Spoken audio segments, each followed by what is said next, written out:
Bom dia, irmãos. Graça e paz. A gente vai dar continuidade ao estudo que a gente tem feito na carta aos Hebreus. A gente teve uma pausa longa aí por causa de todo o processo do parto da Camila. E a gente vai retornar agora. Se Deus assim permitir, a gente vai estudar o capítulo 9. Vamos ler o capítulo 9, fazer uma leitura aqui. É uma leitura um pouco longa, mas a gente vai ler todo o capítulo 9. Depois a gente vê ponto a ponto desse capítulo. Capítulo 9 de Hebreus, do versículo 1 até o versículo 28.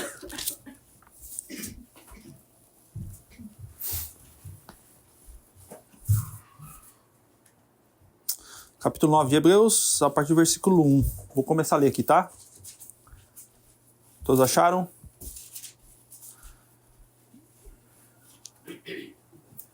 Vou ler aqui. Ora, a primeira aliança tinha regras para adoração e também um tabernáculo terreno. Foi levantado um tabernáculo na parte da frente, chamado Lugar Santo. Estava um candelabro, a mesa e os pães da presença.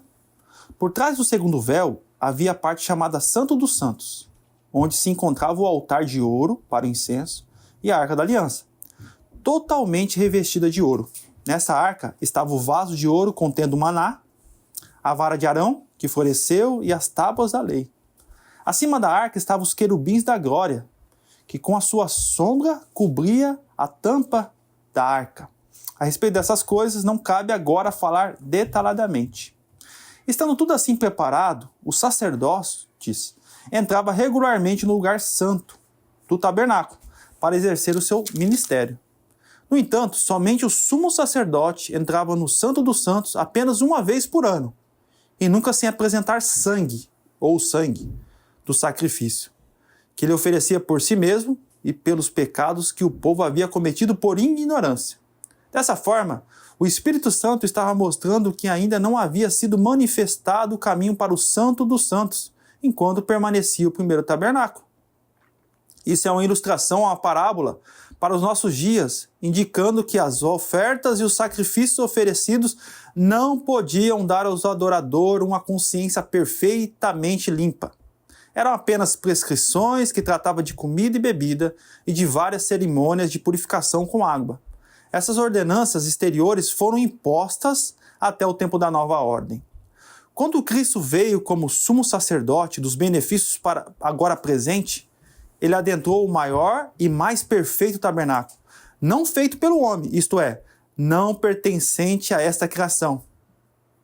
Não por meio de sangue de bodes e de novilhos, mas pelo seu próprio sangue. Ele entrou no Santo dos Santos, de uma vez por todas, e obteve eterna redenção. Ora, se o sangue de bodes e de touros e a cinza de uma novilha espalhada sobre os que estão cerimonialmente impuros os santifica, de forma que se tornam exteriormente puros, quanto mais o sangue de Cristo, que pelo Espírito Eterno se ofereceu de forma imaculada a Deus, purificará a nossa consciência de atos que levam à morte, para que sirvamos ao Deus vivo. Por essa razão, Cristo é o mediador de uma nova aliança, para que os que são chamados recebam a promessa da herança eterna, visto que ele morreu como resgate pelas transgressões cometidas sob a primeira aliança. No caso de um testamento, é necessário que se comprove a morte daquele que o fez, pois um testamento só é válido no caso de morte, uma vez que nunca vigora enquanto está vivo quem o fez. Por isso, nem a primeira aliança foi sancionada sem sangue. Quando Moisés terminou de proclamar todos os mandamentos da lei a todo o povo, levou o sangue de novilho e de bodes, e também água, lã vermelha e ramos de hisopo, e aspergiu o próprio livro e todo o povo, dizendo: este é o sangue da aliança que Deus ordenou que vocês obedeçam. Da mesma forma, aspergiu com sangue o tabernáculo e todos os objetos, utensílios das suas cerimônias. De fato, segundo a lei, quase todas as coisas são purificadas com sangue. E sem derramamento de sangue, irmãos, não há perdão. Portanto, era necessário que as cópias das coisas que estão nos céus fossem purificadas com esses sacrifícios de animais, mas as próprias coisas celestiais com sacrifícios superiores, pois Cristo não entrou em santuário feito por homens, uma simples representação, uma cópia do verdadeiro. Ele entrou nos céus, para agora se apresentar diante de Deus em nosso favor. Não, porém, para se oferecer repetidas vezes, a semelhança como o sumo sacerdote que entrava no Santo dos Santos todos os anos, com sangue alheio. Se assim fosse, Cristo precisaria sofrer muitas vezes desde o começo do mundo. Mas agora ele apareceu uma vez por toda no fim dos tempos, para aniquilar o pecado, mediante o sacrifício de si mesmo. Da mesma forma como o homem está destinado a morrer uma só vez e depois disso enfrentará o juízo, assim também Cristo foi oferecido em sacrifício uma única vez, para tirar o pecado de muitos, e aparecerá uma segunda vez, não para tirar o pecado, mas para trazer salvação aos que o aguardam. Vamos orar. Senhor, nós estamos diante desse texto, nós te agradecemos por esse texto, te agradecemos porque o Senhor irá falar conosco.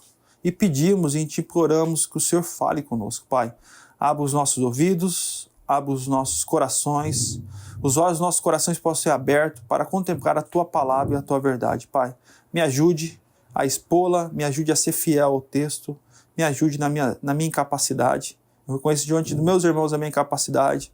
Reconheço, Deus, que só o Teu Espírito pode operar poderosamente no nosso coração, Pai. Opere em nosso coração nessa manhã, Deus, como você tem operado desde o começo do culto, Deus, pelas orações, pelos louvores a Ti cantados, Senhor. Por favor, nos ajude a aprender a Tua palavra e a confiar plenamente no que Cristo fez por nós. No nome de Jesus, amém. Irmãos, a gente tem estudado essa carta há algum tempo e o capítulo 9 é uma continuação do que a gente vem estudando desde o capítulo 4, do finalzinho do capítulo 4. Irmãos, vamos fazer uma pequena recapitulação aqui do que a gente estudou. Essa carta, o autor escreveu ela possivelmente para judeus que estavam passando por perseguição, né? Eles estavam sendo perseguidos pelos seus próprios patrícios, ou os próprios judeus que não reconheceram Jesus, estavam perseguindo eles porque eles reconheceram Jesus como o Messias. Então eles estavam perdendo os seus direitos sociais, alguns deles perderam os seus próprios bens foram tomados, e eles estavam tendenciosos diante da perseguição, da angústia, desse desafio a retroceder ao judaísmo. Eles voltar à primeira aliança, eles estariam bem com seus patrícios, com seus compatriotas, e toda a perseguição cessaria de uma hora para outra. Então, o autor escreve essa carta desde o capítulo 1, mostrando a superioridade de Cristo à antiga aliança. No capítulo 1, ele é superior aos profetas, superior aos anjos. No capítulo 3, ele é superior a Moisés, o mediador da primeira aliança. No capítulo 4, ele é superior a Josué. E a partir do finalzinho do capítulo 4, até o capítulo 10, ele vai trabalhar com a questão de Jesus ser superior ao sacerdote da primeira aliança. No capítulo 7, irmãos, a gente viu, e a afirmação do autor foi que a perfeição do nosso sumo sacerdote. O foco dele lá no capítulo 7 é que Jesus é o perfeito sumo sacerdote. Lembramos, Cristo, sumo sacerdote segundo a ordem daquele personagem misterioso, Melquisedeque, né? Cristo, como Melquisedeque, é sacerdote e rei, e mais, é o verdadeiro profeta de Deus e é a palavra encarnada de Deus. E é o próprio sacrifício também. Ele é o sacerdote e é o próprio sacrifício. Ele tem uma vida indestrutível. O seu sacerdote ocorreu por juramento. Como diz o Salmo 110, 4. O Senhor jurou e não se arrependeu. Tu és sacerdote para sempre. Vive para sempre para interceder por nós. Ele é santo, inculpável, puro, separado de pecadores, mais sublime, mais exaltado que o próprio céu. Ele é o Filho perfeito para sempre. Capítulo 7, o foco é a perfeição do nosso sumo sacerdote. Capítulo 8 é a perfeição da aliança. A aliança que ele faz, o acordo que ele faz com nós, o contrato, é muito mais vantajoso. Ele diz que o contrato, e esse contrato já estava lá dito pelo profeta Jeremias, que Deus faria um novo contrato com o povo, uma nova aliança. Qual que são as promessas superiores dessa aliança? Porei minhas leis em sua mente e escreverei no seu coração a minha lei. A lei que era externa, estava nas duas pedras, é internalizado no coração dos fiéis. Deus diz, serei o seu Deus e eles serão o meu povo. Todos os salvos conhecerão ao Senhor, a Deus. E a promessa mais majestosa, perdoarei a maldade e não me lembrarei dos seus pecados. Então, capítulo 7, a perfeição do nosso sumo sacerdote. Capítulo 8, a perfeição da aliança, do contrato. E o capítulo 9 que a gente vai ver hoje, o sacrifício perfeito e a oferta de sangue perfeito. É interessante que nesse capítulo, pelo menos na tradução em português, por 12 vezes ele dá ênfase na questão do sangue, né? E a gente vai ver por que o sangue é tão importante na cultura judaica. O primeiro ponto que a gente vai ver aqui é o caminho para o Santo dos Santos. O tempo da nova ordem chegou, né? Então, a gente vai ver que um caminho foi criado por meio do sacrifício de Cristo, e esse caminho possibilitou a gente ter acesso à pessoa de Deus, à presença de Deus. Que não era todos na antiga aliança, só o sumo sacerdote tinha uma vez por ano esse acesso ao lugar santo dos santos. Vamos lá. Irmãos, eu coloquei o texto aqui, algumas marcações, e a gente vai ver. Vamos ler do versículo 1 ao 10 primeiro, aí a gente volta de novo. Ora, a primeira aliança tinha prescrições ou ordenanças para adoração e também um santuário terreno. Esse tabernáculo foi edificado e na primeira parte, na primeira parte da tenda, tinha um lugar chamado Lugar Santo. Estava o candelabro e a mesa e os pães da presença. Por trás do segundo véu do tabernáculo havia a parte chamada Santo dos Santos, que é o lugar mais importante que a Arca da Aliança estava. Que tinha o altar de ouro para o incenso e a Arca da Aliança. Totalmente revestido de ouro, dentro da arca estava o vaso de ouro com maná, a vara de Arão que havia florescido e as tábuas da lei. Acima da arca estavam os querubins da glória, que com a sua sombra cobria a tampa que é o propiciatório. A respeito dessas coisas não nos cabe falar agora com detalhes. Depois de tudo isso preparado, o sacerdote entrava regularmente no lugar santo do tabernáculo para exercer seu ministério. No entanto, somente o sumo sacerdote entrava no lugar santo apenas uma vez por ano, e nunca sem apresentar sangue do sacrifício, que ele oferecia por si e pelos pecados que o povo havia cometido por ignorância. Dessa forma, o Espírito Santo estava mostrando que ainda não havia sido manifestado o caminho para o lugar santíssimo, enquanto o primeiro tabernáculo permanecia erguido. Essa é uma ilustração, uma parábola para os nossos dias, indicando que as ofertas e sacrifícios oferecidos não podiam dar ao adorador consciência perfeitamente limpa.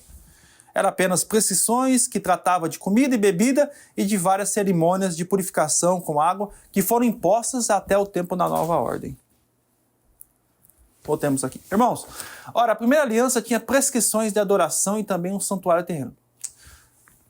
A primeira aliança, irmãos, tinha uma ordem de culto, né?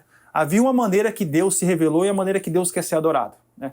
Deus se revelou para Moisés e para o povo de Israel no deserto de Sinai. Ele se revelou ao povo, libertou o povo pela mão poderosa de Moisés, e Deus se revelou ao povo e revelou a sua vontade e a maneira que ele quer ser adorado, né? Prescrições como o povo deveria adorar. E também Deus fez com que Moisés fizesse um santuário de culto, um lugar de culto, que ficava centralizado em meio às 12 tribos de Israel. Ali acontecia o sacrifício, as ofertas e o culto a Deus, ao Deus eterno. E esse santuário, irmãos, foi construído por Moisés a partir do modelo que ele viu. Deus deu um modelo para ele. Ele viu algo que era o verdadeiro, e a partir desse verdadeiro ele construiu um modelo. Deus concedeu ao povo pessoas com habilidades, habilidades com pintura, para costurar os tecidos, para fazer todo aquele tabernáculo. E também deu condição, porque quando o povo saiu do Egito, Deus fez com que os egípcios concedessem ao povo ouro, prata, objetos, para que isso posterior fosse construído. Isso foi construído com o propósito do povo cultuar a Deus. Aqui ele vai começar, até o versículo 10, ele vai fazer uma pequena descrição do que acontecia no tabernáculo e a descrição dos objetos. Vamos lá. Esse tabernáculo foi edificado na primeira parte. A primeira parte é o primeiro recipiente, que era o lugar chamado santo. Esse lugar santo tinha 3 objetos sagrados. O primeiro objeto é o candelabro. Candelabro, ou em hebraico, menorá. O candelabro tinha 7 braços, feito de ouro puro, que permanecia continuamente aceso. Qual é o objetivo do candelabro? Deixar aceso continuamente, né? Ele era aceso com combustão, com óleo, e ele ficava aceso continuamente, né? Também tinha outro objeto sagrado, que era a mesa, né? A mesa e os pães da presença. A mesa dos pães da presença, uma mesa também de ouro sobre o qual eram colocados os 12 pães da presença. São pães feitos sem fermento, que representavam as 12 tribos de Israel. Esses pães eram substituídos regularmente, tá? Então esses 12 pães representavam cada tribo de Israel. E representava também a providência de Deus, a provisão de Deus. É interessante que ele vai falar que o altar de ouro, que é o altar para o incenso, está dentro do Santo dos Santos. Mas, na verdade, a descrição que a gente tem em Êxodo, o altar pertencia ao lugar santo. Certamente ele fala isso porque o altar era queimado incenso 2 vezes por dia. Ele ficava rente ao véu. O véu era uma cortina bem grossa que separava o lugar santo do Santo dos Santos. E como esse altar de ouro, o incenso, o objetivo era que o incenso, que é o aroma, o cheiro, a fumaça entrasse todo no Santo dos Santos, antes do sumo sacerdote entrar, talvez essa descrição dele de colocar o altar de incenso dentro do Santo dos Santos seja por causa disso, porque era muito interligado, né? Ele era utilizado especificamente para que a fumaça do aroma desses incensos entrasse no lugar do Santo dos Santos e ficasse coberto de fumaça. Tinha o altar de ouro para o incenso e a arca da aliança totalmente revestida de ouro. Dentro da arca estava o vaso de ouro com maná, a vara de Arão que havia florescido, as tábuas da aliança. A arca da aliança é o objeto mais sagrado na cultura judaica. Ele representava a aliança com o povo. E era nessa arca que Deus, nesse recinto, que Deus se manifestava para falar com Moisés, com Arão e com o povo. A gente sabe, tem até o filme do Indiana Jones, A Arca Perdida, um filme bem antigo que ele vai atrás da arca. Há um mistério onde está essa arca aí, a gente não sabe, possivelmente na invasão babilônica essa arca foi tomada, a gente não sabe. Há vários mistérios e teorias de conspiração acerca dessa arca, onde está essa arca. Dentro da arca, irmãos, estava o vaso de ouro com maná. Maná, se os irmãos lembram, é a provisão de Deus com o povo de Israel. Deus enviou por 40 anos essa provisão, esse alimento para que o povo fosse sustentado. Também existia a vara que havia florescido. A vara de Arão foi uma confirmação que Arão tinha se chamado ao sacerdócio. Essa madeira floresceu e confirmou que Arão e seus descendentes tinham sido chamados a esse ofício sacerdotal. E dentro da arca estava as tábuas da lei. São decálogos, 10 mandamentos. É interessante que na descrição de Êxodo, esses objetos, tanto o vaso, não fala que era de ouro, o maná, a vara que floresceu, as tábuas, eles não estavam dentro da arca, estavam ali no recinto, mas não estavam dentro da arca. Futuramente, certamente o autor da Carta aos Hebreus, ele deve ter algum recurso que a gente se perdeu dessas informações que esses vasos, posteriormente, o maná, a vara que floresceu e as tábuas foram postas dentro da arca. Tá?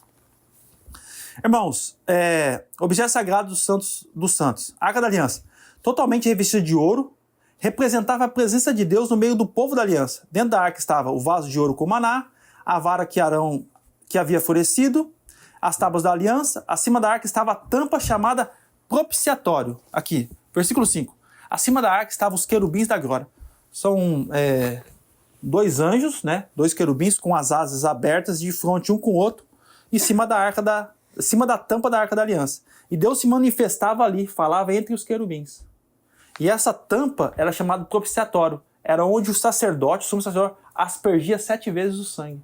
Para propiciar, para tirar o pecado do povo. A gente vai ver mais para frente.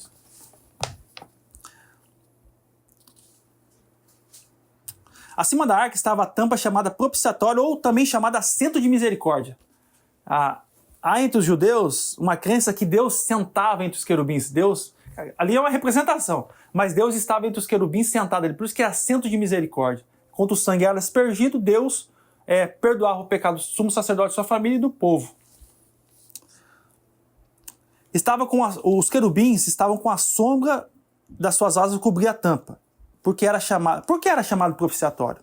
Essa palavra propiciatório. Que Paulo vai falar que Jesus propiciou nossos pecados lá em Romanos, quando ele estudou com o pastor Filipe, ele nos falou sobre esse texto. Porque era em cima daquela tampa que o sacerdote derramava o sangue dos animais para propiciar. Propiciar significa pagar uma dívida com o objetivo de satisfazer o credor. Satisfazer aquele que a gente deve. Irmãos, por que eu pedi para o Ricardo ler o texto de Lucas capítulo 1? que retrata a história de Zacarias, o pai de João Batista. Porque ele faz exatamente isso que o sacerdote fazia regularmente no primeiro recinto, que é o lugar santo. Que era, depois de tudo assim, irmãos, preparado, irmãos, o autor quer enfatizar a glória da primeira aliança. Era majestoso, era belo, era lindo, né? Tinha beleza artística. Deus gosta de coisa bonita. Era bem construído, ouro, prata, bronze. E o foco do autor é nesses dois recintos, que é o santo lugar e o santo dos santos. Mas existia um terceiro lugar que ele não dá ênfase, que era o lugar fora, que era o pátio fora. Esse pátio estava a bacia de bronze, onde o sacerdote se lavava para purificação. Existia o altar maior, que era o altar de bronze, onde os animais eram queimados. Mas a ênfase nele é nesses dois recintos. Beleza? Depois de tudo assim preparado, o sacerdote entrava regularmente no lugar santo do tabernáculo para exercer o quê? Seu ministério. Qual que era a função dos sacerdotes em geral, nesse recinto? Era a mesma função de Zacarias.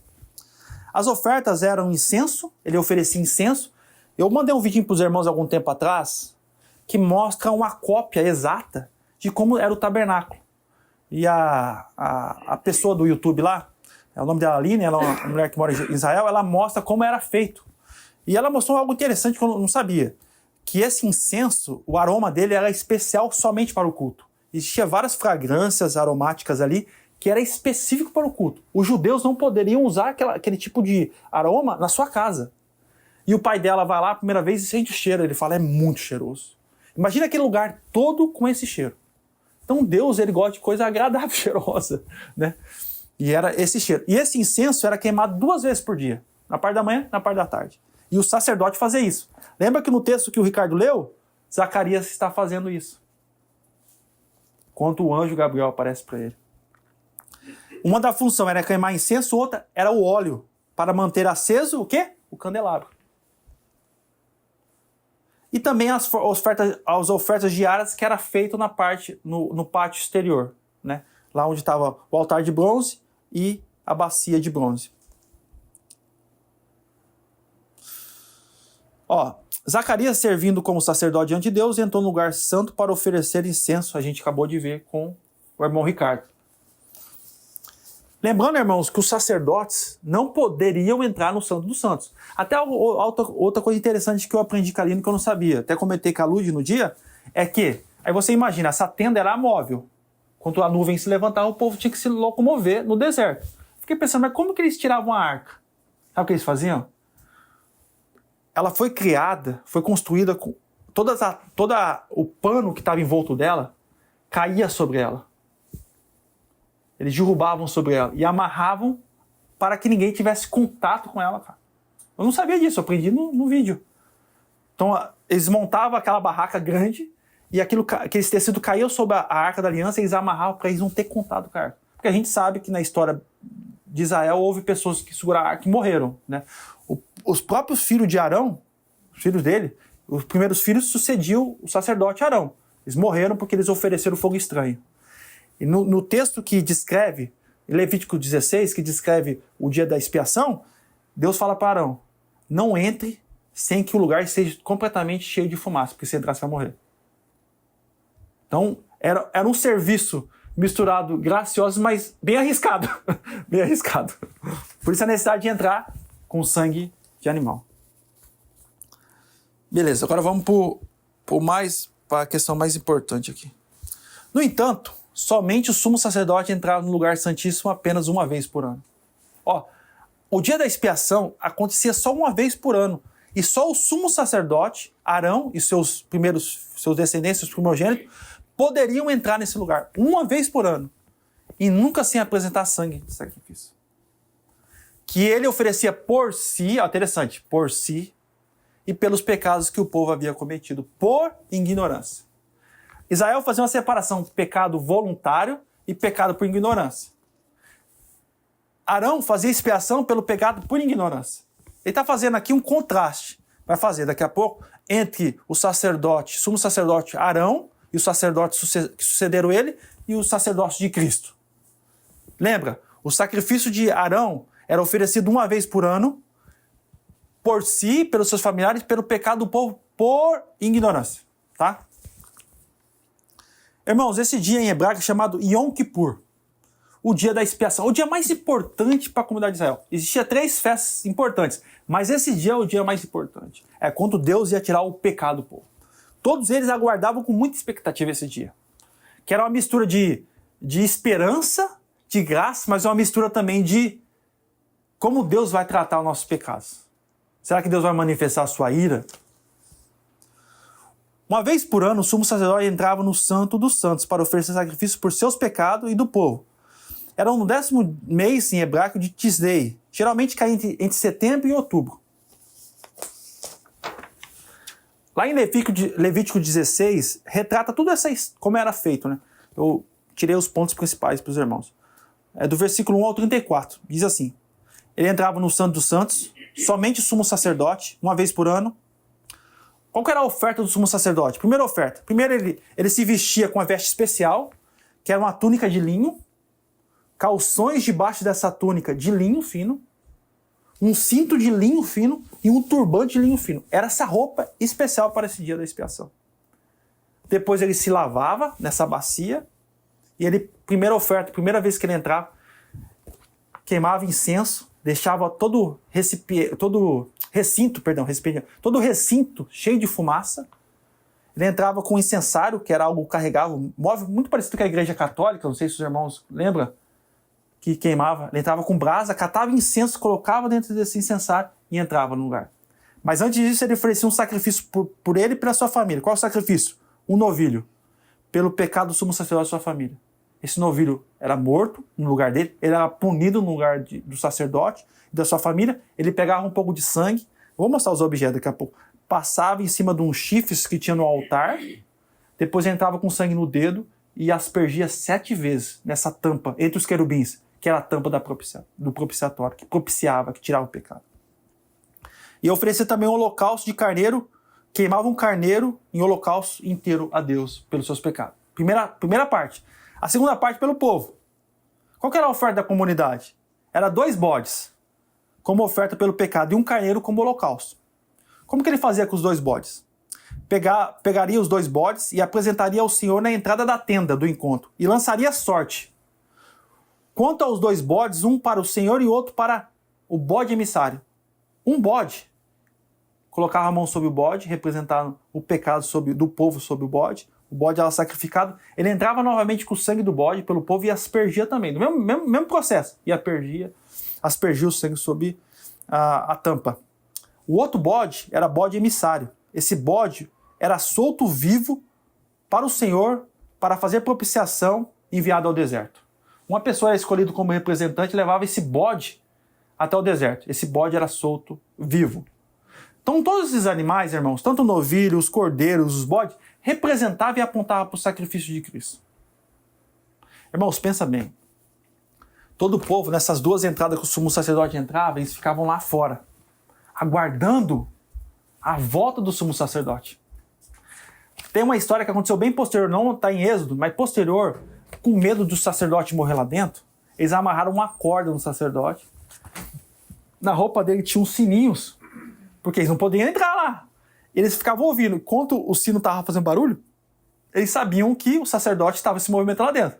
Não tem na história alguém que morreu desse fato, mas eles foram precavidos de uma possível morte de alguém lá dentro. Mas para você ver como eles eram cuidadosos, né? Porque historicamente os filhos de Arão morreu, uma pessoa também, quando Davi foi buscar a arca, tocou na arca, morreu. Teve história de pessoas que morreram, recebeu a ira de Deus. Né? Beleza? Tranquilo? Aqui. Versículo 8. Dessa forma, o Espírito Santo estava mostrando que ainda não havia sido manifesto o caminho para... Tudo isso, o autor, inspirado pelo Espírito Santo, ele entende que os 2 recintos, a necessidade de um recinto anterior ao Santo dos Santos, mostrava que ainda havia um obstáculo para a gente ter acesso a Deus. Em Mateus, nos evangelhos, é relatado que esse obstáculo era a própria cortina, que era bem grossa, quando o Cristo morreu na cruz, está consumada, essa cortina, deu um grande terremoto, e essa cortina foi rasgada de cima a baixo, representando que houve uma abertura, um acesso agora de todos que crescem em Jesus ao santo lugar. Mas o autor fala que esse primeiro recinto significava que não havia sido manifesto o caminho para o lugar santíssimo, ou lugar santo dos santos, enquanto o primeiro tabernáculo permanecesse erguido. Essa necessidade, até para o sacerdote, que só exercia suas funções no primeiro recinto, não entrar no Santo dos Santos, mostrava que o caminho verdadeiro não tinha sido aberto. Não havia acesso do povo. Todo o povo que cresce em Deus não tinha acesso. Havia a necessidade de um mediador, o sumo sacerdote. Isso, irmãos, é uma ilustração, uma parábola para nossos dias, indicando que as ofertas e sacrifícios oferecidos não podiam, ilustra que não podiam, sacrifícios de ofertas de animais não podiam dar ao adorador uma consciência perfeita e limpa. Irmãos, a necessidade anual de ser feito isso mostra que o pecado de fato não era perdoado. Né? A necessidade de repetição e a necessidade desses lugares de compartimentos que separavam indicam que as ofertas de animais não podiam dar a consciência perfeita, não podiam solucionar o problema grave do homem que era o pecado. Imagine que isso era apenas uma conta-gota que fala, né? Conta-gota, né? Imagine que é um remédio conta-gota, não é a cura. Imagine que todos esses rituais era um remédio conta-gota, que é dado, até vir realmente a cura, né? Isso apontava para a cura verdadeira. Era apenas prescrições que tratavam de comida e bebida e de várias cerimônias de purificação com água que foram impostas até o tempo da reforma. Foram dadas esse remédio conta-gota até realmente a gente ter o antídoto, a cura para isso, tá?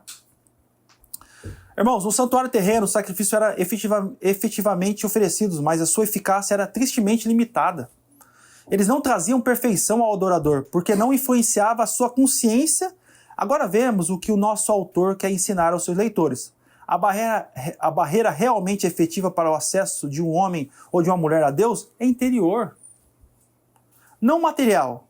Ela existe na consciência, é somente quando a consciência é purificada que a pessoa está livre para se aproximar de Deus. Sem reservas, e lhe oferecer serviço e adoração aceitáveis. E o sangue sacrificial de touros e bodes é inútil com respeito a isso. O sacrifício de animais e outras ordenanças materiais que o acompanhavam podiam, no máximo, efetuar a remoção cerimonial e simbólica de contaminação. Era exterior. Versículo 10. A antiga aliança agora daria lugar à nova, irmãos. A sombra, isso aqui é uma sombra, daria lugar ao verdadeiro corpo, que é Cristo. A cópia, tudo isso é uma cópia exterior e terrena, daria lugar à realidade celestial. Irmãos, tudo isso que a gente viu, eu quero trazer uma advertência para os irmãos. Uma advertência tirada do comentário do Augusto Nicodemos. Eu achei interessante essa advertência. É algo que a gente não presencia na nossa igreja, mas existem várias igrejas ao nosso redor que estão vivendo essa volta ao judaísmo. Essa ideia mística de trazer esses objetos ao culto público. Augusto Nicodemos adverte sobre o perigo de a igreja contemporânea voltar-se para as práticas judaicas. Muitos crentes, irmãos, os irmãos devem ver na internet, devem ver em vídeos, equivocadamente veem o pastor como sumo sacerdote, como sacerdote. Tudo tem que ser mediado pelo pastor. Pastor, ora por mim. Porque você vê no pastor um sumo sacerdote. Isso é uma ideia equivocada. O pastor nada mais é um irmão que foi colocado com o ofício de nos ensinar, que merece respeito, mas ele não é nosso mediador entre Deus e nós. Uma espécie de mediador entre Deus e os homens. Consideram o púlpito como um altar. Errado. E a oferta como sacrifício. Errado. O púlpito não é um altar. Essa cadeira aqui não é um altar. A ideia da gente trazer nossas providências, nossos recursos à igreja, ou nós estar servindo aqui, não é um sacrifício. Há igrejas, irmãos, presta atenção, que introduzem os utensílios, os objetos do tabernáculo no templo. Existem igrejas que têm miniatura do templo, ou da Arca da Aliança, ou do candelabro. E tocam até chofar. Chofar era um chifre de carneiro que era tocado para anunciar as festas, anunciar a guerra, essas coisas. Era um anúncio, né? Um alerta. Eles usam no Brasil bastante chifre berrante. Nem usam chifre de cabra, de cabrito, né? De bode. Eles usam especialmente o berrante. Eles tocam no culto. numa forma de culto público, irmãos. Eles veem o candelabro como algo que abençoa a casa deles. Isso é trazer de volta aquilo que era apenas parábola. Aquilo que já se cumpriu. Irmãos, é um alerta. Se você tem alguém que está vendo, alerta ele que ele está equivocado. Né? E que Deus nos guarde dessas superstições evangélicas. Vamos para a segunda parte. Irmãos, a imagem não ficou muito boa. Aqui no tablet está melhor. Mas ilustra como era, tá? A imagem não está muito boa, mas ilustra. Aqui era o candelabro, a mesa de pães, né? Com os pães. O altar de incenso, ó, ficava rente ao véu. E lá no fundo da Arca da Aliança, tá? O sumo sacerdote entrava por aqui, pegava incenso lá, com o incensário e entrava nesse lugar, cheio de fumaça. Né? E Deus falava aqui, ó, entre o povo. Ali Deus se manifestava. E era aqui que era aspergido o sangue. Tranquilo? Deu para ter uma ideia? Vislumbrar como seria? Vamos passar para a segunda parte. Irmãos, a segunda parte é: Cristo, pelo seu próprio sangue, obteve eterna redenção. Cristo adentrou o maior e mais perfeito tabernáculo. Vamos ler versículo 11 ao 14. Ó, contudo, quando Cristo veio como sumo sacerdote dos benefícios agora presentes, ele adentrou o maior e mais perfeito tabernáculo. Não feito por homem, isto é, não pertencente a essa criação. Não por meio de sangue de bodes e novilhos, mas pelo seu próprio sangue ele entrou no lugar santíssimo de uma vez por todas, obteve eterna redenção. Ora, se o sangue de bodes e touros e a cinza de novilhos espalhados sobre os que estavam cerimonialmente impuros, os santifica de forma que se tornavam exteriormente puros, ó, tornava exteriormente puros. Aí está fazendo um contraste, tá? Quanto mais o sangue de Cristo, que pelo Espírito Eterno se ofereceu de forma imaculada, sem defeito a Deus, purificará a nossa consciência, ao contraste. Exterior, consciência. De atos que conduzem à morte, para que sirvamos ao Deus vivo. Espera aí, só essa parte aqui. Ficou bem. Irmãos, ele demonstrou como era feito a primeira aliança, todo o processo de prescrições de adoração, e como isso era só uma parábola que mostrava que o verdadeiro caminho não tinha sido aberto e apontava para Cristo. Contudo, quando Cristo veio como sumo sacerdote dos benefícios agora presentes, ele adentrou o quê? O maior. Ele vai argumentar aqui do menor para o maior. O menor era a primeira aliança, eram os símbolos, os rituais, as cerimônias. E o maior é o ato dele de entrar no perfeito tabernáculo, não feito pelo homem, isto é, não pertencente a essa criação. De fato, os irmãos lembram que no começo do culto eu falei para os irmãos, no começo do sermão, que Moisés construiu meramente uma cópia, simplesmente uma cópia. Cristo, irmãos, como sumo sacerdote, ele entra na real, na verdadeira presença de Deus. Ele não entrou no tabernáculo feito por mão. Ele nem poderia entrar, porque ele não era da tribo de Levi. Mas ele entrou no verdadeiro santuário de Deus, na presença, nos céus, na presença de Deus. Outra coisa, ele não entrou por meio de sangue de bodes e novilhos, mas pelo seu próprio sangue. Cristo é o sacerdote e a oferta. Ele entrou no lugar santíssimo de uma vez, não todo ano. Todo ano Cristo está entrando nesse lugar. De uma vez, por quanto o sumo sacerdote entrava regularmente, anualmente, Cristo entrou de uma vez por toda. Para o quê? Obter eterna redenção. Lembra que o ato do sumo sacerdote entrar anualmente, ele obtinha um remédio contra-gota. Uma expiação limitada. Uma expiação superficial. Cristo obteve uma eterna expiação, uma eterna redenção. Irmãos, versículo 13. Ora, se o sangue de bodes e touros e cinzas de novilhos espalhados sobre os que estavam cerimonialmente impuros, lembra que interessante aqui, ó. O sangue de bodes remete o dia da expiação.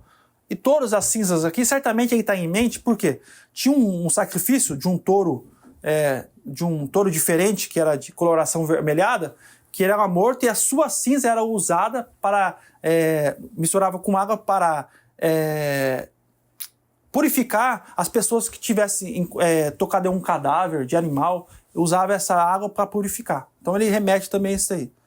O santificava, de uma forma interessante, todos esses rituais santificavam eles. Era um ato de santificar, de separar eles.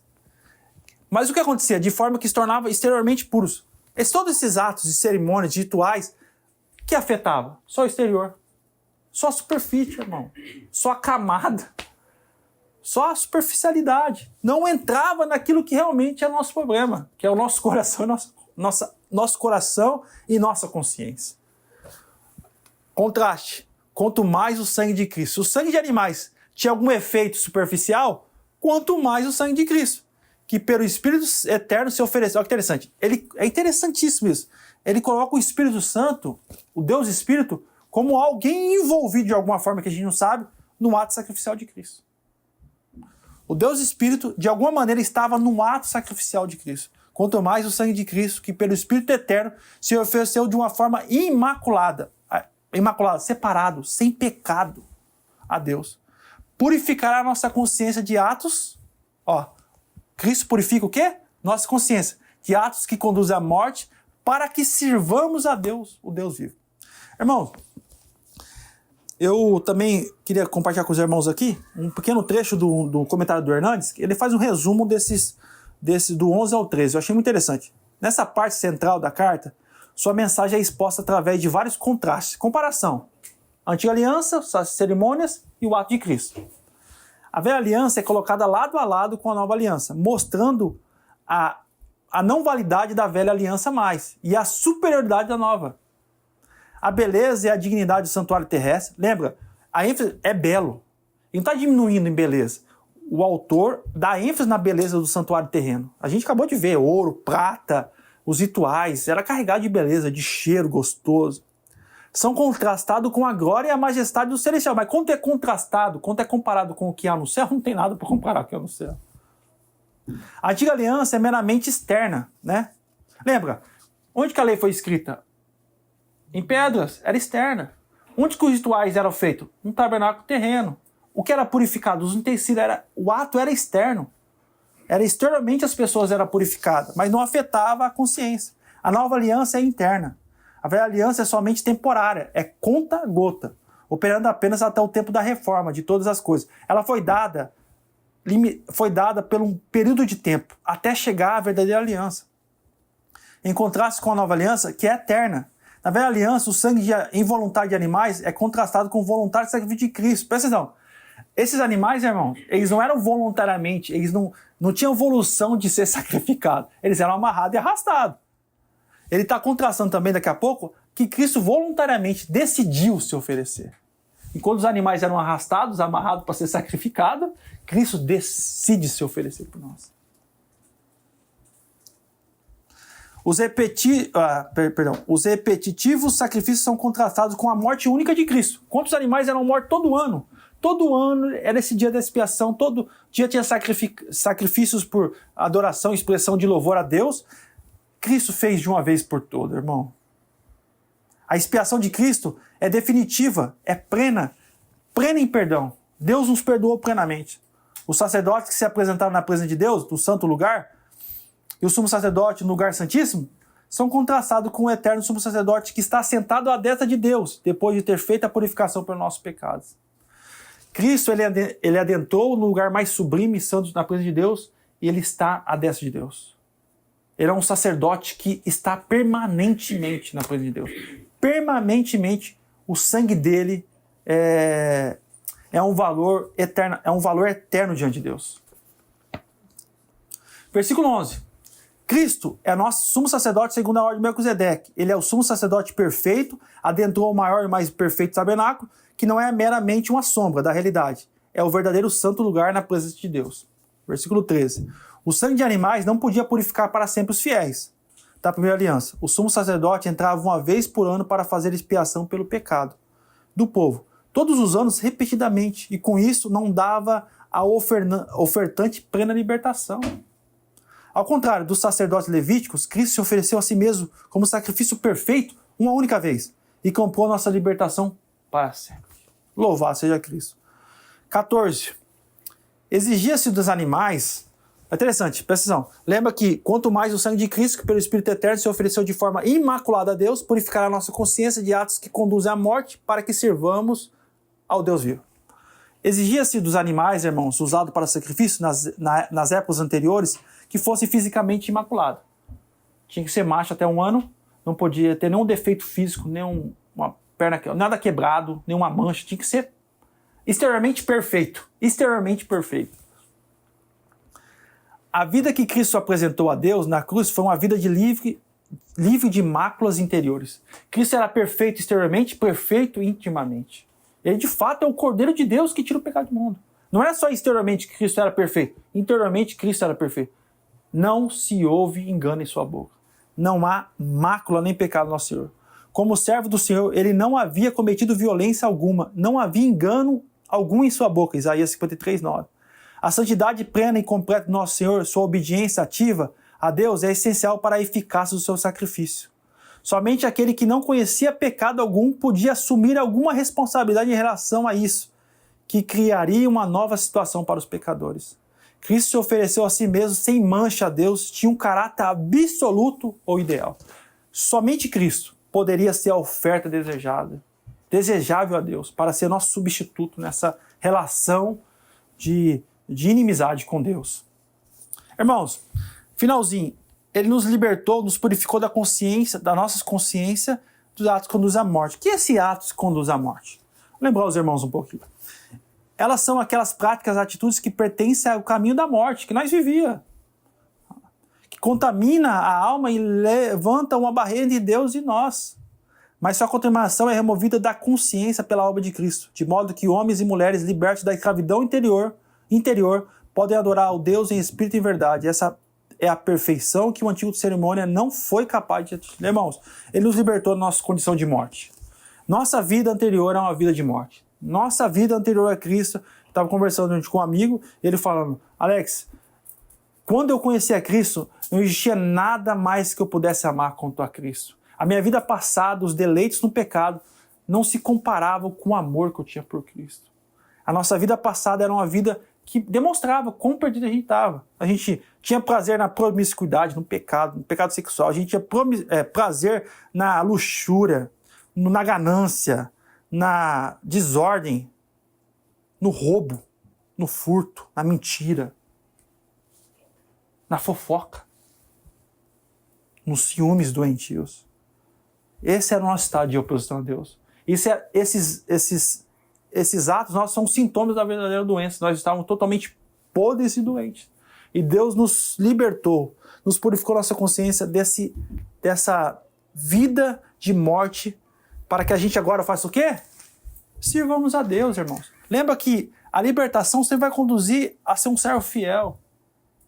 Muitos se enganam, que falam que foram libertos do pecado, mas vivem uma vida longe do Senhor. Uma vida de não serviço a Deus, não tem prazer na oração, não tem prazer na leitura bíblica, não tem prazer na comunhão. Conversando com um amigo meu ontem sobre isso, ele falou assim, Alex, um dos sinais da pessoa ela tá se afastando do Senhor é deixar de orar. Porque quando a pessoa deixa de orar, ela deixa de perceber que ela necessita de Deus. E o pecado volta de novo ao coração dela. E ela fica cega novamente. Então é um chamado para a gente servir a Deus. Terceira parte aqui. Sem derramamento de... Acho que é a terceira parte. Isso mesmo. Sem derramamento de sangue não há perdão. Irmãos, Cristo é mediador de uma nova aliança. Recebemos a promessa da herança eterna. Irmãos, pense bem. Sem derramamento de sangue, sem uma vítima, sem alguém que te substitui, não há perdão. Deus não é o pai da galera, que vem aqui, tá tudo certo. Necessariamente Deus precisa que alguém seja punido. Deus perdoa, mas alguém precisa ser punido. Sem derramamento de sangue, não há perdão. Cristo é mediador de uma nova aliança, recebemos a promessa da herança eterna, irmãos. Vamos ler aqui.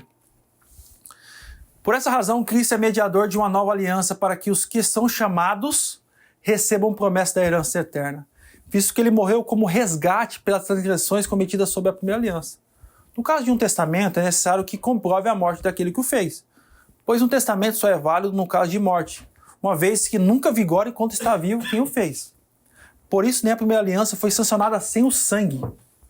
Quanto Moisés terminou de proclamar todos os mandamentos da lei a todo o povo, levou o sangue de novilhos de bodes, bem como água, lã escarlata e ramos de isopo, aspergiu o próprio livro e todo o povo, e disse, muito parecido com o que Jesus diz nascer, este é o sangue da aliança. Jesus fala, este é meu sangue.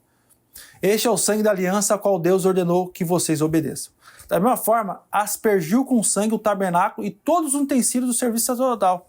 De fato, irmão, segundo a lei, quase todas as coisas são purificadas com sangue. E sem derramamento de sangue, não há perdão. Irmãos, versículo 15 aqui. Cristo é mediador de uma nova aliança. A gente viu os benefícios dessa aliança, que são perdão total, são comunhão perfeita com Deus, e a lei de Deus é internalizada em nós, na nossa mente e no nosso coração. E esse benefício ocorre para quem? Para quem é chamado. Né? Para aqueles que são chamados. Deus, entre a raça caída, rebelde, chamou pecadores para receber a sua graça, favor imerecido. Então, irmão, se você reconhece Cristo como seu mediador, como seu salvador, você não tem mérito nenhum. Isso é graça. Pensa bem, um privilégio. Muitas pessoas ficam muito felizes por ganhar algum prêmio, que é muito difícil ganhar. Tacaracude, Mega Sena, esses prêmios que a porcentagem é muito difícil ganhar. Irmãos, pensa bem. Você ganhou algo que você não merecia entre uma raça que merecia a condenação. Este motivo de você adorar a Deus, o maior motivo é esse. Deus te chamou por graça. E não só te chamou por graça e te purificou, você recebeu a promessa de herança eterna. O pecado já não conduz você à morte eterna. O pecado já não tem poder sobre você. Você recebeu plena libertação e recebeu a promessa de uma herança eterna. Do mesmo jeito que o nosso sumo sacerdote está na presença de Deus, nós recebemos a promessa de um dia estarmos junto com o nosso Senhor na presença do Deus Pai. Visto que ele morreu por resgate pelas transgressões cometidas sob a primeira... Interessante, irmãos, que, lembra, tantas pessoas que viveram na antiga aliança como na nova aliança, eles foram salvos pela obra de Cristo. Essas pessoas que praticavam esses sacrifícios, os salvos da antiga aliança, eles foram salvos porque eles oravam para frente, naquela nova ordem que viria, definitiva. Eles foram salvos por Cristo que viria. Nós somos salvos pelo Cristo que veio no passado e morreu pelo nosso pecado. Todos, sem exceção, foram salvos pela obra de Cristo. Irmão, Jesus é mediador de uma nova aliança que traz promessas superiores, entre elas estão internalização da lei, na mente e no coração, se torna parte do povo de Deus, tornar parte do povo de Deus e perdão total dos nossos pecados. Enquanto na primeira aliança só o sumo sacerdote tinha acesso uma vez por ano ao Santo dos Santos, na nova aliança estabelecida por Cristo, ele entra na presença de Deus e os chamados também, por causa da obra de Cristo, recebem a promessa da herança eterna. Cristo morreu pelos pecados dos santos que viveram debaixo da primeira aliança, irmão.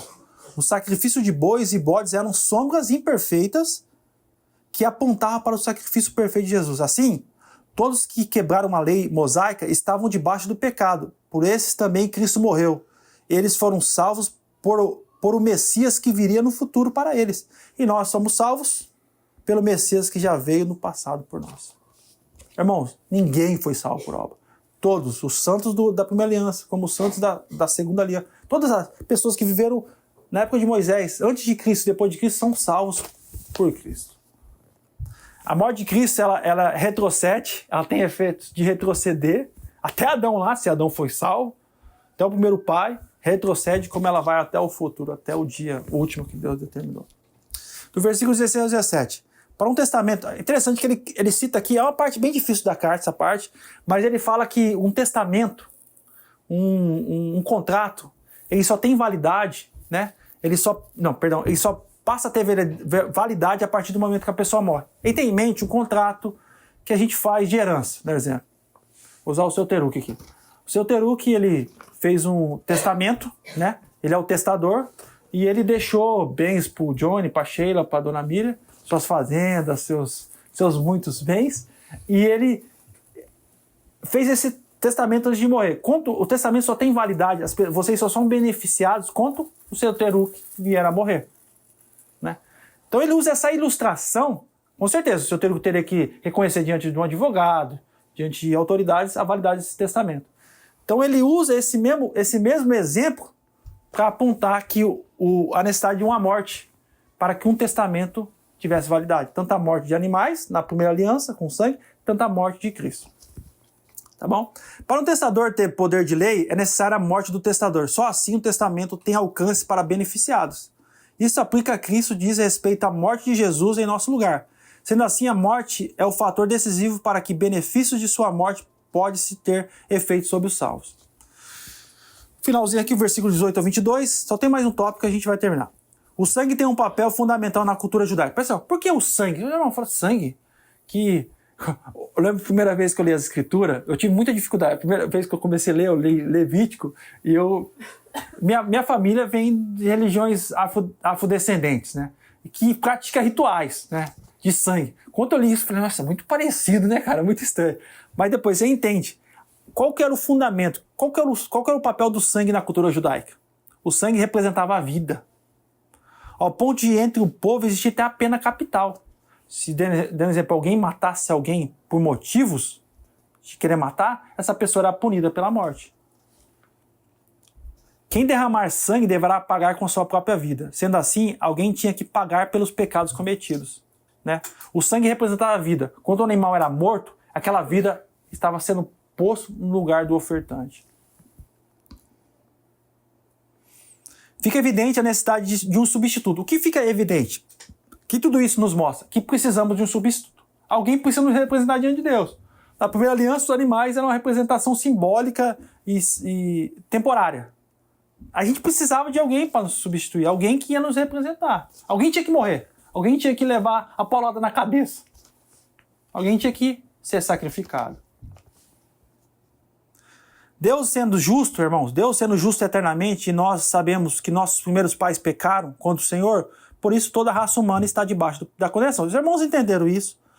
Deus precisa aplacar, esvaziar, derramar a sua santa ira. Sua justiça precisa ser satisfeita. Não tem como Deus não é como o juiz da nossa Suprema Corte, que liberta o condenado. Não é. Deus vai punir o condenado. Deus vai punir aquele que pecou. Por isso era assim na primeira aliança. A morte de animais, que não tinham defeito, era um substituto do ofertante. Claro que isso era imperfeito, sua eficácia era somente exterior e apontava para Jesus. Na nova aliança se cumpriu o sacrifício perfeito do verdadeiro Cordeiro Pascual. Sem defeito, sem pecado. Ele é o verdadeiro substituto. Pela sua morte, pela morte de Cristo, irmãos, ele aplacou a ira de Deus. Cristo recebeu a ira de Deus total. Ele aplacou. Deus esvaziou. Deus satisfez toda a sua ira sobre o Filho. Deus esmagou o seu Filho. Para não esmagar o Johnny, nem eu, nem a Vicky, nem nós, nenhum de nós.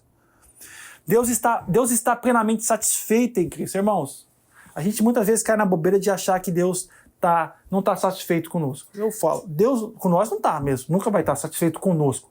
Mas Deus está satisfeito com nós a partir de Cristo. Deus olha para nós a partir da oferta de Cristo, irmãos. Não que isso não provoque os irmãos o serviço a Deus. Se os irmãos não têm servido a Deus com dedicação, isso tem que provocar isso nos irmãos. Não ficar parado. Tem que provocar devoção a Deus e amor a Deus.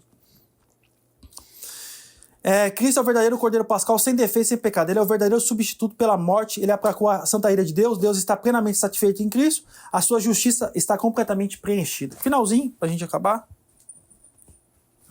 Cristo entrou no céu para agora se apresentar diante de Deus em nosso favor. Cristo é nosso representante. Quer um melhor representante que esse? Cristo é o nosso melhor representante. Cristo entrou no céu agora para apresentar-se diante de Deus em nosso favor. Cristo foi oferecido em sacrifício uma única vez para tirar pecado de muitos. Ele voltará, irmãos, uma segunda vez para trazer plena salvação. 23 a 28. Portanto, era necessário que as representações das coisas que estão nos céus fossem purificadas com esses sacrifícios. Boi, bodes, animais, mas as próprias coisas celestiais com sacrifícios superiores, ao contraste. Pois Cristo não entrou em um santuário feito por homens, uma simples representação do verdadeiro. Ele entrou nos céus, para agora apresentar-se diante de Deus em nosso favor. Não, porém, para oferecer repetidas vezes, a semelhança do sumo sacerdote que entra no lugar santíssimo. Todos os homens com sangue, não dele, de animal, alheio, de outro. O sacerdote entra com sangue de outro. Se assim fosse, Cristo precisaria ser oferecido muitas vezes, desde a criação do mundo. Agora, porém, ele apareceu de uma vez por toda no fim, no clímax da história, para aniquilar o pecado, sacrificando o quê? Assim mesmo, ao contraste. Sangue alheio o sacerdote Cristo a si mesmo. Da mesma forma como o homem está destinado a morrer uma só vez e depois disso enfrentar o juízo, ó, interessante, isso é verdade. Da mesma forma como o homem está destinado a morrer uma só vez e depois disso vai enfrentar o juízo, assim também Cristo foi oferecido em sacrifício uma única vez, para tirar os pecados de muitos, e aparecerá pela segunda vez para tirar os pecados, não para tirar os pecados, mas para trazer plena salvação aos que o aguardam. Irmãos, versículo 23. Naturalmente, o autor está fazendo um contraste entre os sacrifícios feitos no tabernáculo de animais, novilhos e bodes, etc., que purificavam exteriormente, era uma simples representação do verdadeiro tabernáculo celestial. Sendo assim, os sacrifícios requeridos do verdadeiro tabernáculo celestial tinha que ser algo superior, como o de Cristo o foi perfeito e eficaz para purificar não só o exterior, mas também a nossa consciência, todo o nosso ser. Tá? Versículo 24. O autor continua o contraste. O ofício sacerdotal de Jesus é de uma ordem superior. Impressionante o sacerdócio dele. Ele está na presença real de Deus. Enquanto Deus se manifestava em querubins na primeira aliança, agora Cristo está na presença de Deus. O próprio Estevão, ele viu, antes da sua morte, ele viu Cristo em pé, à destra de Deus. Ele lá é um testemunho eterno diante de nós. É um mediador eterno entre os salvos e Deus. Ele está na presença real de Deus, enquanto o sacerdote levítico exerce seu ofício no tabernáculo terrestre, uma simples representação. Versículo 25. O autor continua estabelecendo a comparação entre Cristo e seu sacrifício único e final, e a necessidade de o sumo sacerdote arônico fazer sacrifícios anuais pelo seu pecado e do povo, mostrando claramente que a repetição desse sacrifício aponta para a incapacidade de purificação. A necessidade de repetição de sacrifício apontava para a incapacidade de purificar, não purificava. O de Cristo foi o único e decisivo. Interessante também que o sacerdote entrava com sangue alheio de outro, não era o sangue dele, porque ele tinha que falecer por ele mesmo, porque ele era um pecador. Outro ponto é que ele estava com sangue de animais de outro alheio, porque o mesmo tinha necessidade de purificação pelos seus pecados, enquanto Cristo ofereceu a si mesmo. Ao contrário, o sacerdote oferecia sangue de animal, de outro, por ele e pelo pecado do povo. Cristo ofereceu a si mesmo. Ele se ofereceu. Quando os animais eram arrastados, Cristo se ofertou a si mesmo. Quando os animais eram ofertados pelo pecado do povo, pela ignorância, Cristo se ofereceu por todos os pecados. Aqueles que você cometeu voluntariamente, porque você amava o pecado. Ele se ofereceu pelos seus pecados. Versículo 26. Ao contrário do sacerdote Arão, que necessita de todo ano fazer expiação pelos seus pecados e do povo, Cristo fez um único sacrifício. Sua primeira vinda dá start aos últimos dias. Lembra? O clímax. Cristo ofereceu uma única vez, uma vez por toda, no fim dos tempos, no clímax. A morte de Jesus, a vinda de Cristo estabelece o fim dos tempos, tá, irmãos? A partir da vinda de Jesus, da sua encarnação, estabelece os últimos dias. Nós estamos vivendo os últimos dias. E ele fez o quê? O seu sacrifício, irmãos, é eficaz somente aos seus eleitos. A quem? A quem ele chamou. A muitos, né? A sua primeira vinda dá start aos últimos dias. Cristo, como único sacrifício, aniquilou o pecado de uma vez por todas. Diferente do sumo sacerdote levítico que oferecia sangue alheio, Cristo ofereceu a si mesmo, e sendo assim, Cristo é o sumo sacerdote e a oferta perfeita, sem defeito ao mesmo tempo. Interessante, Cristo é o sacerdote e ele próprio se oferece como oferta. Sem defeito e para todo sempre. Versículo 27, essa é uma verdade dura e terrível. Qual que é a verdade dura e terrível? Da mesma forma como o homem está destinado a morrer uma só vez, depois disso ele enfrentar o juízo, ou enfrentará o juízo. Essa é uma verdade dura e terrível. O homem só tem essa vida. Você só tem essa vida. Eu sei que algumas religiões ensinam que há reencarnação ou um purgatório. O Espiritismo ensina a reencarnação. O catolicismo romano ensina o purgatório. Mas elas estão erradas. Não há uma segunda chance. Não há uma segunda chance. O homem morrerá um dia. Todos nós morreremos. Todos nós vamos morrer. Sem exceção. Ninguém vai ficar para a semente, como dizia minha avó. Todos vão morrer. Sem exceção. Sem exceção. e nós enfrentaremos o juízo de Deus e do Cordeiro. Versículo 28. Como o homem só tem essa vida, irmãos, ele faz um contraste. Como o homem só tem essa vida, e depois da morte enfrentará o juízo, Cristo também foi oferecido em sacrifício uma única vez. O seu sacrifício é eficaz somente aos seus eleitos. Há muitos, lembra? A gente estudou sobre os 5 pontos calvinistas? Os 5 pontos do calvinismo, a gente viu a eficácia, né? O sacrifício eficaz de Cristo é sobre muitos, para tirar os pecados de muitos, não de todos. Outra verdade é que Jesus voltará em breve, muito em breve. Não para novamente oferecer pelos pecados, mas para consumar plenamente a salvação. Lembra? Estamos num processo, nós recebemos o perdão do nosso pecado, nós fomos justificados, fomos regenerados, estamos num processo de santificação, mas não chegou a glorificação. Cristo voltará mais uma segunda vez, irmãos, para nos glorificar. Para nos glorificar. Estaremos para sempre com o Senhor. Livres totalmente do pecado. Libertos da morte. Libertos desse mundo. Para um novo céu e nova terra. Não para novamente oferecer pelos pecados, mas para consumar plenamente a salvação aos que com perseverança, o aguardam. Aguardam o seu encontro com o Senhor para estar com Ele para sempre. Um pequeno trecho aqui para a gente ir para a aplicação final. Presta atenção, tirei no comentário, muito interessante. Quando, porém, ele aparecer pela segunda vez para aqueles que esperam por ele, não será para tratar dos pecados mais uma vez. O pecado foi tratado de uma forma decisiva na sua primeira aparição. Todas as bênçãos que ele conquistou para o seu povo na primeira aparição serão deles para que desfrutem delas, em perpétua plenitude na sua segunda aparição. Por isso, que eles não se cansem. Irmãos, não se cansem. Não desanimem. Mas perseverem com paciência a fé. Não desanima. Foi-nos prometido a herança eterna. Ainda que esteja difícil, como era o caso desses irmãos, eles estavam enfrentando perda de bens, perseguição, não desista, não desanime. Vamos para o finalzinho aqui para aplicação, tá? Finalzinho. Peguei essa imagem na internet, eu achei muito interessante. Representava o leão, né? A cruz de Cristo e o Cordeiro, tá? Lições tiradas do texto. O Deus que se revelou na Bíblia, irmãos, revelou também a maneira como que ele quer ser adorado. Do nosso jeito, não é o jeito de Deus. Na primeira aliança tinha um modo, as prescrições de adoração. Não podia fazer diferente. Quantos filhos de Arão tentaram fazer diferente? Levaram outro tipo de combustão, outro tipo de... para acender o incenso lá, morreram. Não tinha como ser diferente. É daquela maneira. Então, o que eu aprendo é que Deus tem uma maneira de ser adorado. No Novo Testamento também tem uma maneira, não é do nosso jeito. É da maneira que Cristo se revelou. Não dá pra gente tentar agradar a Deus pelas nossas obras, que são imperfeitas, ou pelas nossas práticas. É da maneira que Deus estabeleceu, pela morte única do seu Filho Jesus, temos acesso. Não dá do nosso jeito. Segundo, Deus é extremamente santo. Santo, santo, santo.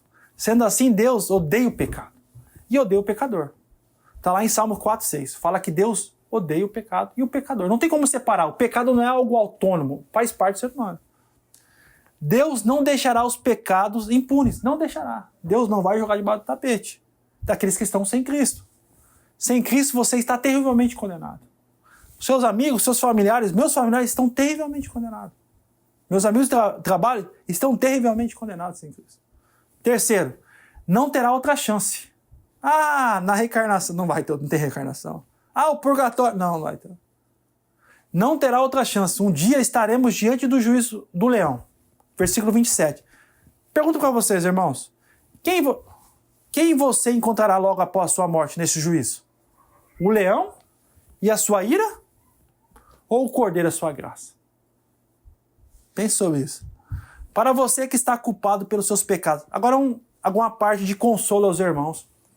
Para você que está culpado pelos seus pecados, o texto diz algo a você. Disse algo a mim. Jesus, pelo seu próprio sangue, te comprou eternamente. Jesus te comprou. Você pertence, você é dele. Nós somos dele. B. O sangue de Cristo purificou a sua consciência. Ele se ofereceu de forma pura a Deus em teu lugar. Então, irmãos, ainda que você lembre dos seus pecados anteriores, eles não têm mais poder sobre você. Cristo te purificou e se ofereceu de forma pura a Deus em teu lugar. A oferta voluntária foi Cristo. C. Você foi chamado para receber a promessa da herança eterna. Ele te resgatou das tuas transgressões. Todas as vezes que você quebrou a lei de Deus, todas as vezes que você desobedeceu a Deus, Ele te resgatou, ele te comprou. E não só te comprou, irmãos, você é objeto dele. Você pertence a ele, você recebeu a promessa de um dia estar com ele para sempre. O D aqui. Cristo está presente diante de Deus em teu favor. Cristo, irmãos, Cristo está lá. Eternamente ele está lá como mediador da nossa relação com Deus. Deus olha para Cristo e olha para nós. O sangue de Cristo nos purifica de todo o pecado. Cristo levou sobre si todos os nossos pecados. Ele é nosso representante todo dia. Ele é nosso mediador diante de Deus eternamente. Cristo a si mesmo se ofereceu como sacrifício para aniquilar o teu pecado. O teu pecado foi pago. Cristo na cruz disse, está consumado, está pago. Então não existe maneira de Deus cobrar algo que foi pago. O teu pecado foi perdoado e pago. Descanse nessa promessa, irmãos. E essa promessa tem que levar você a lutar contra as suas falhas. E Cristo a si mesmo se ofereceu como sacrifício para aniquilar o pecado, acabamos de falar. F.